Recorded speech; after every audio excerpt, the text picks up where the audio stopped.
mushi wato daga shiga wutar jahannama. Ashe ‘ya'ya mata suna da falala, daga cikin falala shine mutumin da ya kyautata musu.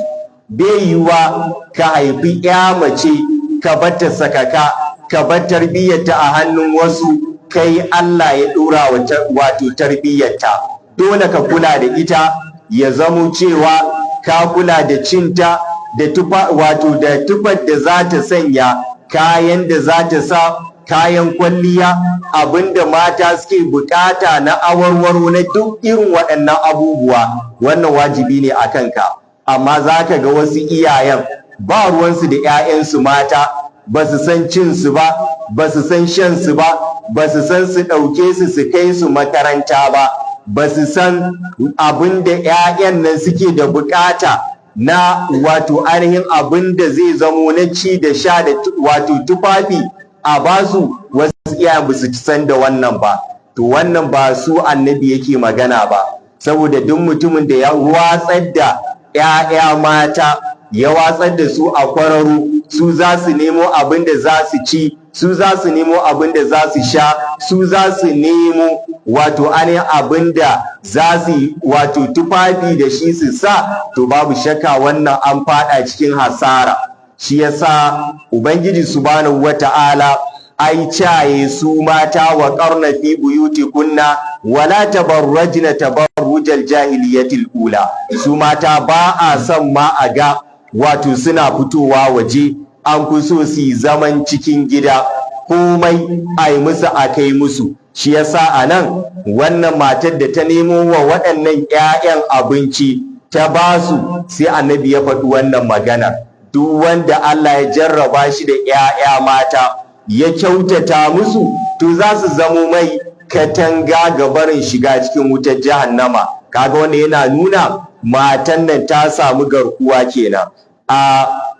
Babu shakka akwai wato ainihin hadisai da dama waɗanda suke kwaɗaitarwa akan ciyarwa, kamar yadda wasu malamai sun tafi akan cewa da Allah ta'ala ya ce wa mimma razaqnahum yunfiqun, wato daga cikin abin da muka azurta su wato suna ciyarwa. Wasu malamai suka ce shine ciyarwar miji akan wato ainihin matarsa. Babu shakka ciyarwar miji ga mata wannan haƙƙi ne wanda yake mai girman gaske, kuma idan mutum ya ɗauki wannan a matsayin ibada yake, to Allah ta'ala zai azurta shi. Akwai hadisi wanda Imamu Muslim ya fitar da shi a cikin sahih nashi ta hanyar Sauban, Allah ya ƙara masa yadda, ya ce manzo sallallahu alaihi wasallam ya ce afdalu dinarin yunfiquhu ar-rajulu dinarun yunfiquhu ala iyalihi. Annabi ya ce mafi falalar dinari wanda mutum zai ciyar da shi shine dinarin da mutum zai ciyar ga iyalansa. Wannan hadisi annabi sallallahu alaihi wasallam ya fara da ambatar iyali, ya ce to mafi darajar abin da za ka ciyar, ka fara ciyar da wato iyalanka, sannan ka ciyar da wato dabbar da ake fita da ita wajen ɗaukaka kalmar Allah. Kamar yanzu za a fita wa'azi, ka sa mai a cikin mota, wato ya shiga cikin wannan kenan. Haka zalika annabi sallallahu alaihi wasallam ya ce bayan kayi wannan sai kuma dinari, wato abincin da zaka ciyar da abokananka idan kana da hali, to wannan shi ma yana da falala. Abu Kilaba ya ce wa bada'a bil iyali. A nan za mu ga annabi sallallahu alaihi wasallam ya fara da ambatan iyali. Abu Kilaba ya ce wa ayyu rajulin a'azamu ajra min rajulin yunfiqu ala iyalin sigharin yu'iffuhum aw yanfa'uhum Allah bi. Abu Kilaba ya ce wani mutum ne wanda ya fi samun lada mai girma sama da mutumin da ya zamo cewa yana ciyar da iyalan shi, musamman iyalan ma ya zamto ƙananu ne, yana ciyar da su dan wato anin su kame gabarin roƙo, su kame gabarin kwalama, ko kuma ubangiji subhanahu wata'ala yana amfanar da su ta wato anin silashi. To kaga anan sai aka gaya ma ciyarwar da zaka fara yi shine zaka fara ciyar da iyalanka. Haka wata ruwaya ta Abu Hurairah Allah ya kara masa yadda, Annabi sallallahu alaihi wasallam yace dinarun anfaqtahu fi sabilillah, wato dinarin da zaka ciyar da shi wajen ɗaukaka kalmar Allah, wa dinarun anfaqtahu fi raqaba, da dinarin da zaka ciyar da shi wajen yanta wuya, wa dinarun tasaddaqta bihi ala miskinin, da kuma dinarin da zaka yi sadaka da shi ga wato anin miskini talaka, wa dinarun anfaqtahu ala ahli, da dinarin da zaka ciyar da shi ga iyalanka. Annabi yace a azamuha ajra, wanda yafi girman lada allazi anfaqtahu ala ahli, shine wanda ka ciyar da shi ga iyalanka. Shi yasa wasu zaka ga Allah ta'ala ya azurta su amma sun koma sun zama inuwar giginya. A 'yan waje su suke amfana da dukiyar, amma iyalansu ba su san yana da wannan dukiyar ba. To kaga wannan dukiyar ba ta da amfani. Annabi ya ce dukiyar da ta fi albarka, ladan da za ka fi samu gwaggwaba shine ka fara da gidanka. Matarka ta san kana da dukiya, matarka ta san wato ainihin Allah ta'ala ya azurta ka, ‘ya'yanka su san tabbas wato mahaifinsu Allah ta'ala ya azurta shi.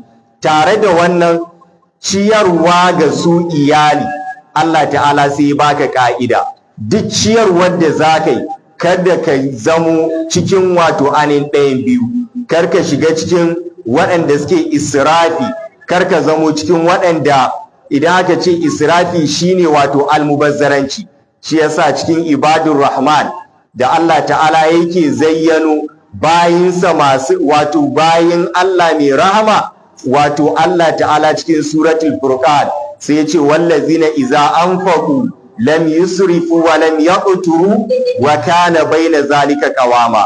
Mutanen kwarai su ne waɗanda idan suka tashi ciyarwa ba sa almubazzaranci.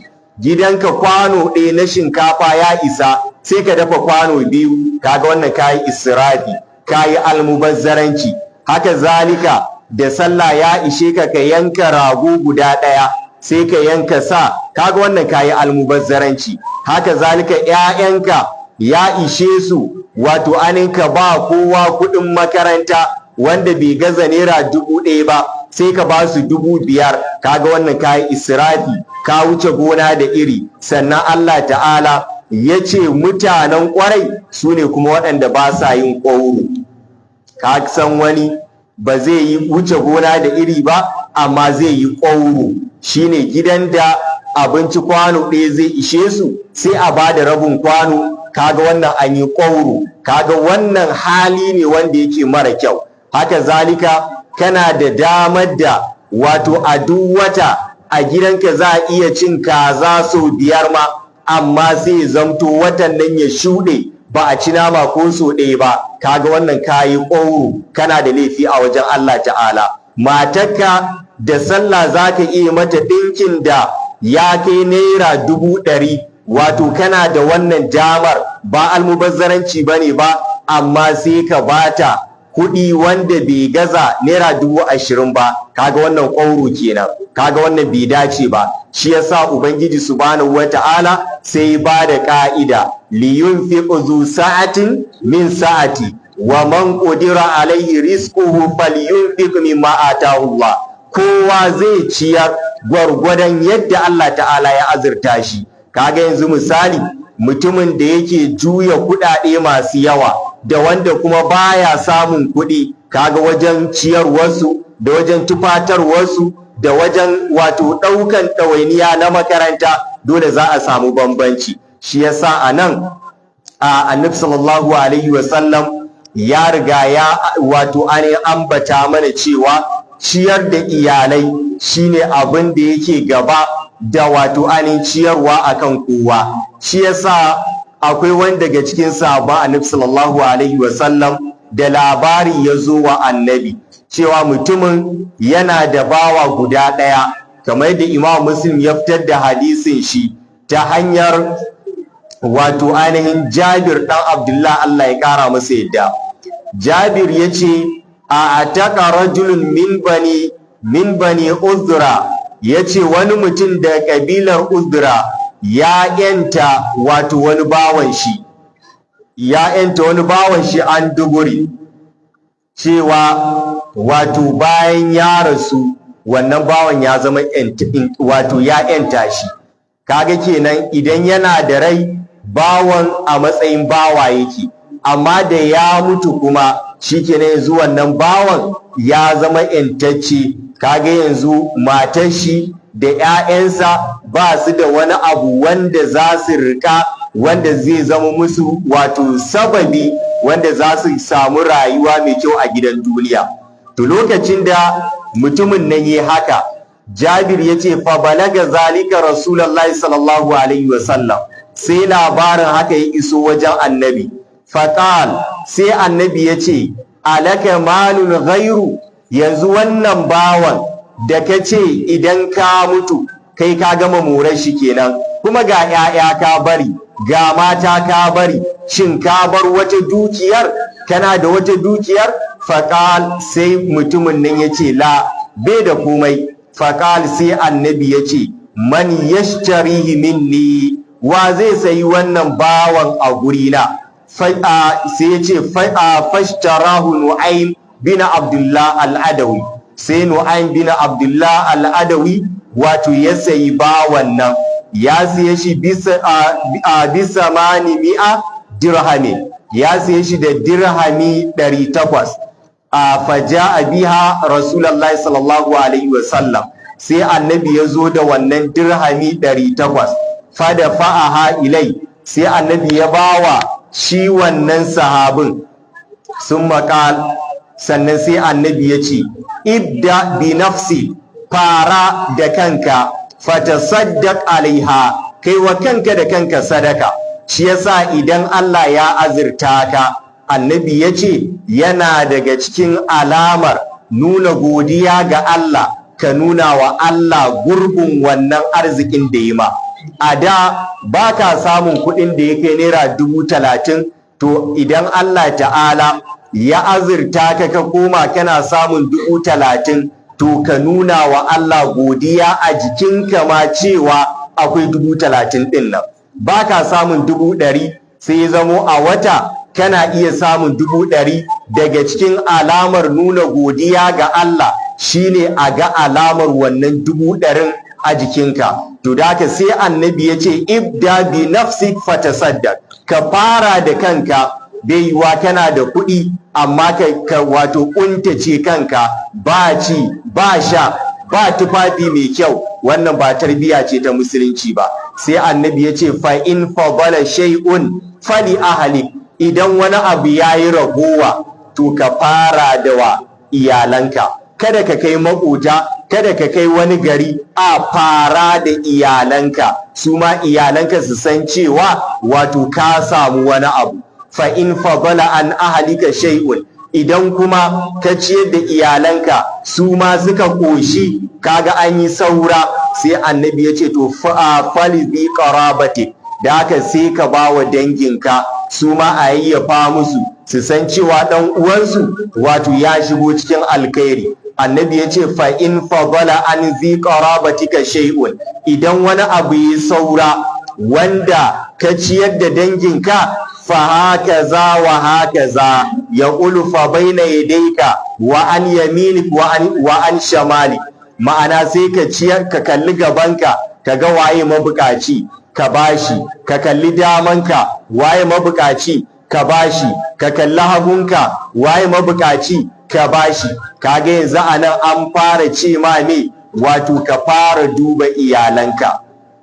Shi yasa akwai wata ruwayar ta Abi Mas'ud al-Badri, Allah ya kara masa yadda, daga Annabi sallallahu alaihi wasallam yace innal muslima idza anfaqa ala ahlihi nafaqa wa huwa yahtasibuha kanat lahu sadaqa. Annabi yace lalle musulmi idan har ya zamo cewa ya ciyar da iyalansa, ya sanya su cikin farin ciki, ya ba su abinci wanda yake mai kyau, annabi sallallahu alaihi wasallam yace yayi haka ne ba dan komi ba sai dan wato ya samu lada a wajen Ubangiji subhanahu wata'ala, to wannan abin zai zamo mai wato anin sadaka. To wannan game da miji akan wato anin iyalansa. To su ma mata ba a bar su a baya ba. Ina mata waɗanda suke aiki suke samun kuɗi, matan da suke aikin gwamnati, matan da suke kasuwanci wato suke samun kuɗi, to su ma ba a bar su a baya ba. Annabi sallallahu alaihi wasallam ya kwadaitar da mata su taimaka wa mazajensu, mata su taimaka wa mazajensu ba tare da sun je sun fallasa mazajen nan ba tare da idan wata hatsaniya ta hada su ba ta ce dama ita take daukan nauyin gidan, to shikenan ta rusa ladanta. Menene a hujjar wannan? Akwai hadisin da Imamul Bukhari da Imamu Muslim ya fitar wato suka fitar da shi a cikin sayyihansu ta hanyar wato anin Zainab matar Abdullah, Allah ya kara musu yadda. Zainab ta ce qala Rasulullahi sallallahu alaihi wasallam, annabi ya ce tasaddaqna ya ma'sharan nisa, annabi ya ce ya ku taron mata ku yi sadaka, ku yawaita yin sadaka, walau min huliyukunna, ko da daga cikin kayan wato kwalliyarku ne, a warwaro na zinare ko gwal, wato abun wuya da ɗan kunne, waɗannan su ake kira da wato huli. Annabi sallallahu alaihi wasallam ya ce ku yi sadaka wato da su. Qalat, sai Zainab ta ce faraja'tu ila Abdullah, ta ce sai na dawo wajen mijina Abdullah, faƙultu, sai Zainab ta ce innaka rajulun khafif zatil yadi, ta ce kai fa mutum ne wanda yake talaka, baka da komai, baka iya ciyar da mu, wa inna rasulullahi sallallahu alaihi wasallam, haƙiƙa manzon Allah qad amarna bis sadaqa, ya umarce mu da mu yi sadaka, fatihi, da haka kai maza ka je wajen annabi, fas'alhu, ka tambaye shi, fa in kana zalika yajzi anni, idan ya zamo cewa in na baka sadakar, wannan sadakar zan samu lada, to zan yi haka, wa illa idan kuma na baka sadaka ba za a bani lada ba saboda ina ƙasanka, kai ka fi cancanta ka ciyar da ni, ta ce to saraftuha ila ghairikum, sai na juyar da sadakan nan zuwa waninku. Qalat, sai ta ce faƙala li Abdullah, sai mijina Abdullahi ya ce bal, a'a, bar wannan maganar, itihi anti, ya ce ke da kanki ki je ki samu annabi, ki je ki same shi, ki ce ke mai kuɗi ce, kina wato ainihin sana'a, ni kuma miji ne wanda ba ni da kuɗi, Allah yana kaddara haka, duk da Allah ta'ala ya riga ya faɗi cewa maza su ne suke ɗaukan nauyin komai na wato ainihin mata, to amma ana iya samun kuma wani lokacin ka ga macen ta fi mijin kuɗin, to kaga yanzu kan kuma ki ce yanzu ke ce mijin, ba zai yi ba. Har yanzu dai wato shi ne miji, kuma kaga a ce saboda kina ciyar da gida, a ce wato ya zama mijin hajiya, to kaga wannan baya dacewa. Amma a ce mijin hajiya ne saboda yana baki kulawa, yana wato ainihin ɗebe miki kewa, to wannan ba laifi ba ne ba. Amma ki zama mijin hajiya wato yadda zai juya gida, yanzu ke kike juya gida, to wannan bai dace ba. Sai Abdullahi ya ce ta je ta tambayi annabi. Qalat, sai Zainab ta ce fanqalaqtu, ta ce sai na tafi, fa'iza mura'atun minal ansar, ina zuwa, ta ce sai ga wata mata daga cikin mutanen Madina, bi babi Rasulullah sallallahu alaihi wasallam, ita ma ta zo daidai ƙofar wato gidan annabi, sai ta ce hajati hajatuha, buƙatarta, wato buƙatarta. Ka duba ka ga yadda matan sahabbai su ma suke da isari, yadda matan sahabbai suke so su taimaka wa mazajensu, su agaza mazajensu ba tare da sun tona wa mazajensu asiri ba. Saɓanin matanmu ne yanzu, naira 5 in ta ƙara ma kuɗin cefa ne sai ta ce to ni ne fa na ƙara naira 5, ka ji miya ta yi zaƙi ko, to ba wai iya kuɗinka ba ne ba, ai sai da na ƙara kaza. To kaga wannan baya dacewa. Matar tana ji, kaga Zainab ta ƙudiri niyya ta to wajen Annabi, a tana zuwa sai ta ga gashi nan wasabiqu ila magfiratin min rabbikum, ashe hadda mata kenan. Karanto mana. Na'am, wasari'u ila magfiratin min rabbikum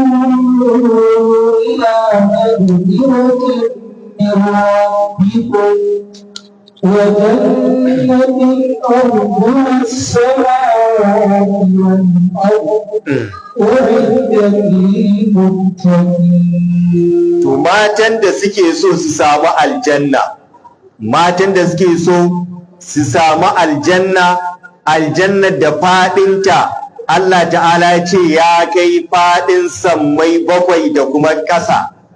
To dan kina so ki samu wannan aljannar, ki bi irin abin da waɗannan sahabbai mata 'yan uwanki suka aikata. Kina taimakawa mijinki, ba ki a goranta mishi. Mun ji ajiya yadda Allah ta'ala ya faɗa mana, allazina yunfiquna amwalahum الذين ينفقون أموالهم في سبيل الله كمثل حبة ba wannan ba. كمثل Karanto mana ya ayyuhal ladzina amanu la tabtilu sadaqatukum bil يا أيها الذين آمنوا لا تبطلوا صدقاتكم بالمن والأذى. ya isa ma. Allah ta'ala ya ce ya ku waɗanda suka yi imani, a nan maza da mata duka sun shiga ciki. Ya ce la tubtilu sadaqatukum bil manni wal adha, kar ku yadda ku lalata sadakar da kuka bayar ta hanyar gori. Mataka idan kin taimaka wa miji, kin taimaka mishi saboda Allah, to kada ki lalata wannan ladan da kika nema a wajen Allah ta hanyar gori, saboda wata hatsaniya ta haɗa ku, ki ce daman ke ciyar da gidan, saboda ya kasa miki wani abu, ki je kina yayata shi a idan al'umma, ki zubarwa da kanki mutunci, ki zubarwa da mijinki mutunci, ki zubarwa da 'ya'yanki mutunci. Haka zalika wata za ka ga a gaban 'ya'yan za ta zauna saboda zubarwa da shi mijin wato mutunci a gaban 'ya'yan, za ta ringa faɗa ita take taimakawa miji. Abinda kuka yi ke da shi a ɓoye, wanda Allah ta'ala ya nuna mana sadakar da za ka yi hannunka na dama ya bayar, na hagu bai sani ba, wannan ita ce sadaka mai alkhairi. To Allah ya ce la tubtilu sadaqatukum bil manni wal aza. Kada ki yadda dan kin taimaka wa mijinki ki je kina yayatawa, kin bashi kaza, wallahi kin rushe ladanki. Kin yi ne saboda ki samu aljanna, to samun aljanna babu gori, samun aljanna babu cutarwa ta hanyar taimakawa wannan mijin. To anan Zainab ta ce tana zuwa sai ta tarar da wata mata daga cikin mutanen Madina, ita ma ta zo, irin bukata ta irin bukatarta, ma'ana yadda nake so na taimakawa mijina, na bashi dukiya, na ciyar da gidan, na ɗauki ɗawainiyar gidan, wala Allah aikin gwamnati take. Wata matar saboda lalacewa za ka gama mijin shi ya kujuba wajen nema mata admission letter a makarantar da ta yi, ya je transport baya gazawa, ya hana cikinsa ci, ya yi komai, ya baki ki je makarantar nan, ya baki kuɗin wato transport, ya baki feeding allowance, wasu wato abinda zaki ci ki sha, ki je ki gama makaranta, a zo a samu aikin gwamnati, ki fara samun kuɗi, kuma ki juya mishi baya kin zama butulu.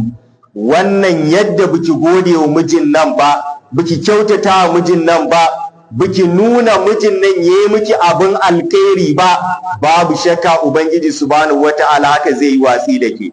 Wata haka miji shi zai ɗauki wato sana'a ya bata, sai Allah ya sa wannan sana'a ta albarka, shi kuma ya samu tangarɗa a cikin sana'ar shi, amma tare da haka sai ta koma tana cutar da shi, tana azabtar da shi. To bari ku ji matan sahabbai abin da suka yi.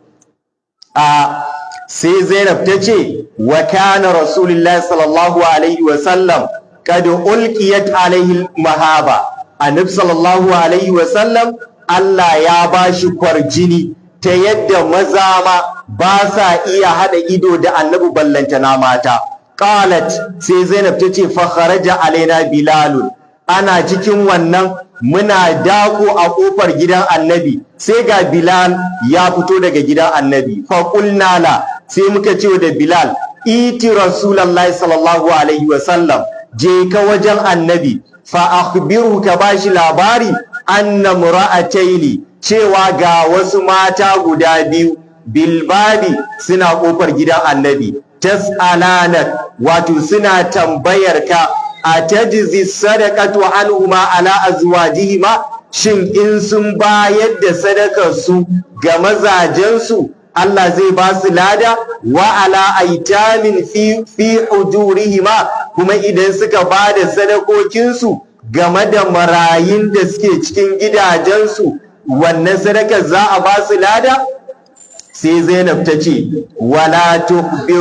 wala tukhbiru man nahnu, amma dan Allah karka bashi labarin su waye mu. Qalat, sai ta ce fadakhala Bilalun ala Rasulillahi sallallahu alaihi wa sallam, sai Bilal ya shiga wajen Annabi, fasa'alahu, faqala lahu Rasulillahi sallallahu alaihi wa sallam, Bilal ya ce imra'atun minal ansar, wata mace ce daga cikin mutanen Madina, wa Zainab, da kuma Zainab. Faqala Rasulullahi sallallahu alaihi wa sallam, sai Annabi ya ce ayyu zayanib, wace Zainab din ake nufi?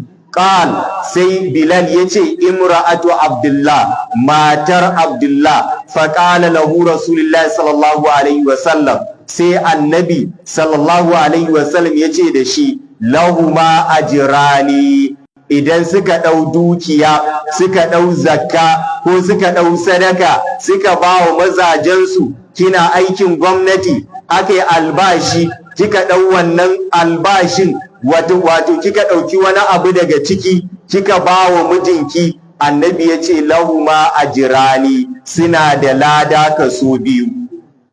Annabi ya ce lada na farko ajrul qaraba, suna da lada na zumunta, na kusanci, mijinta ne kuma ta taimaka mishi. Lada na biyu wa ajru sadaka, kuma suna da lada na ne na sadaka. Shi yasa ke ma wato mace, duk irin sadakar da zaki bayar bata kai ki ɗauki wannan sadakar ki ba wa mijinki ba, musamman idan ya zamo cewa wato ainihin mijinki yana da buƙatuwa ga wannan sadakar. To ga lokaci yayi, akwai sauran maganganu, amma insha Allah anan za mu tsaya.